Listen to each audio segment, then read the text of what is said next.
Bonjour à tous et bienvenue dans cette nouvelle vidéo conseil de la jardinerie Glomo concernant la taille des arbres fruitiers. La taille peut parfois paraître difficile à réaliser, alors qu'en fait avec les bons conseils on peut réussir simplement une taille efficace.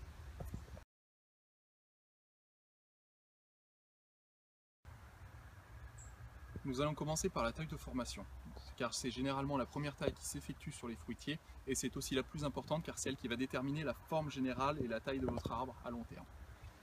Donc pour ce faire, on va commencer par tailler déjà toutes les branches qui sont difformes, toutes celles qui partent sur le côté, qui retombent un petit peu, celles qui sont abîmées éventuellement. Voilà, comme cela. Ensuite, sur les branches qui restent, on va prendre pas mal de précautions pour retirer toutes celles qui sont au cœur, puisque sinon elles ne donneront pas de fruits, elles n'auront pas assez d'air, pas assez de lumière. Une fois que le cœur est bien libéré, généralement, il nous reste des branches charpentières, ce qu'on appelle les branches charpentières, celles qui vont vraiment faire la forme de l'arbre. Il faut en garder entre 5 et 6, généralement c'est largement suffisant. Voilà, comme ceci. Et sur ces branches charpentières, on va les retailler d'un tiers de leur hauteur, en préservant bien les principes de précaution de la taille, à savoir une coupe en biseau et sur un bourgeon qui donne à l'extérieur de l'arbre. Voilà, comme ceci, on obtient une forme bien aérée et l'arbre va pouvoir s'épanouir confortablement.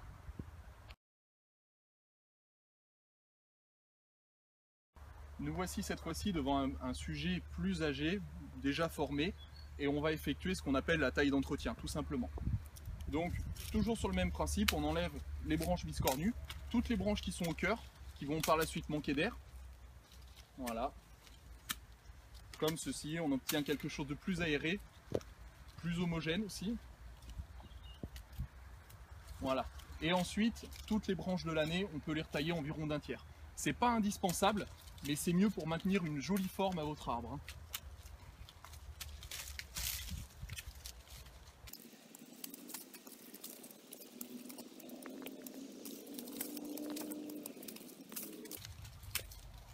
Voilà, de cette manière-là, on obtient une forme bien régulière, bien homogène, et surtout des branches aptes à donner énormément de fruits. Voilà, vous connaissez tous les principes de base de la taille pour réussir la taille des arbres fruitiers et avoir une récolte abondante. Sachant qu'au niveau de la période de taille, c'est important de le préciser, moi je préfère travailler sur des arbres défeuillus, c'est-à-dire sur toute la période hivernale. À partir de la chute des feuilles jusqu'à la création des bourgeons, vous pouvez tailler sans aucun souci.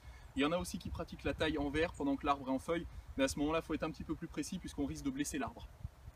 N'hésitez pas à poster tous vos commentaires si vous avez d'autres questions et retrouvez-nous dans nos prochaines vidéos.